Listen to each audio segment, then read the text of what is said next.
Hey, my name is Sam, aka Mr. 2 Pairs Minimum, and let's take a quick look at the twisted workwear jeans by JWAnderson in the light blue colorway. These were released in spring-summer 2025 and it retailed for around £480 here in the UK. I picked these up from M Clothing London during the winter sales for £265. It features a blue wash denim in a baggy fit.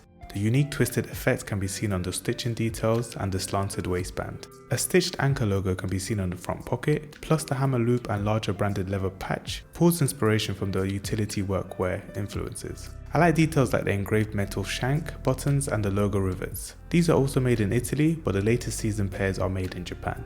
I recommend sizing down like I did because these fit very loose and baggy. I think they look more of a straight fit when you size down, while still sitting nice on chunkier sneakers. For reference, I'm 185 centimeters and I'm usually wearing a size medium or 32 waist. As usual, purchase links will be in my YouTube video description. Thanks for watching. Please drop a like and comment where to show me you enjoyed this video. Now let's discuss, did you pick these up? As you guys know, I'm a massive fan of JWAnderson. I do usually pick up his Uniqlo stuff because it's a little bit friendly on the pocket. But I saved up all year for these jeans. I love the design, I love the little details. But let me know your thoughts in the comments below. Apart from that, have a good day.